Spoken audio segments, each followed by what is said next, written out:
जो चीजें आजादी के तत्काल बाद होनी चाहिए थी, बाबा साहब की स्मृति देश में कमजोर पड़ जाए, धुंधली पड़ जाए, एक परिवार की स्मृति रह जाए, सारा प्रयास तो देश में आजादी के बाद यह हुआ। जितने बड़े प्रोजेक्ट्स होते थे वो एक ही परिवार के कुछ लोगों के नाम, उन्हीं की स्मृति हर जगह। सबसे पहले आज बाबा साहब भीमराव आंबेडकर जी के 70 महापरिनिर्वाण दिवस पर उनकी स्मृति को मेरा प्रणाम। वह भारत के बड़े कद्दावर सुपुत्रों में थे जिन्होंने समता, बंधुत्व और आजादी का एक मुकम्मल दस्तावेज संविधान के रूप में भारत को दिया। पर उनकी स्मृति को मिटाने की लंबी कोशिश जो आजादी के बाद हुई, उसको देश आज जानना चाहता है। उनको भारत का सर्वश्रेष्ठ पुरस्कार जो आजादी के तुरंत बाद मिलना चाहिए था, भारत रत्न, किसने दिया और कब दिया, यह आज हर आदमी को जानना चाहिए। यह भी हर आदमी को जानना चाहिए। वीपी सिंह की सरकार ने दिया 90 में आजादी के कितने वर्षों बाद। यह भी देश को याद रखना चाहिए कि संविधान दिवस मनाने के लिए आजादी के बाद नोटिफिकेशन हुआ कि 26 नवंबर को संविधान अंगीकृत हुआ था, सौंपा गया था, तो संविधान दिवस घोषित किया गया। पर इतने दिनों बाद संविधान दिवस संसद में लगातार मनाया जाए, इसकी शुरुआत होती है आपके ministry of social justice empowerment से 19 नवंबर 2015 को नोटिफाई होता है। इतना ही नहीं,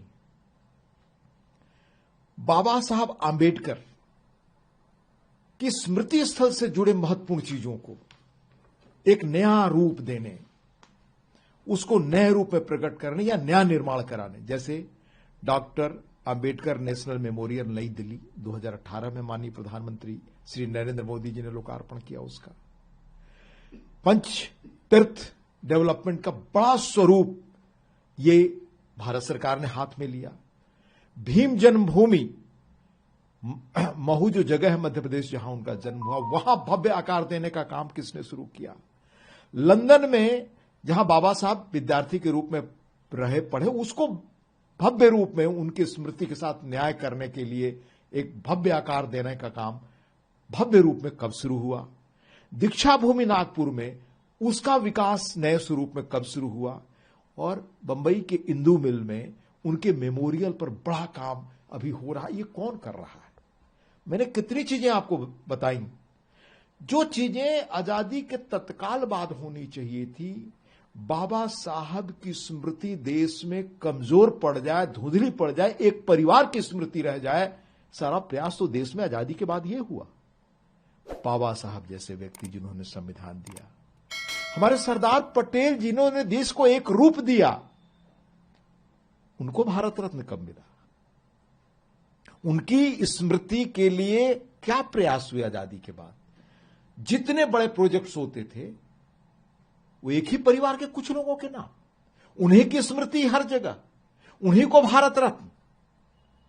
और जिन लोगों ने देश को सचमुच सही स्वरूप दिया संविधान के रूप में, भारत की एकता के रूप में, हजारों वर्ष बाद भारत आज इस स्वरूप में उस आकार देने वाले, उन लोगों की स्मृति को मिटाने की कोशिश किन लोगों ने की, आज यह देश को याद रखना चाहिए। यह सही है कि कुछ समय के लिए आप भ्रम उत्पन्न करके इन चीजों से नारे लगा सकते हैं, पर जनता पिछले जो लोकसभा चुनाव उसके बाद तथ्य समझने लगी है। और ये तथ्य जो मैंने आज आपको बताया, ये देश के हर आदमी को जानना चाहिए जिसको संविधान बचाने में रुचि है।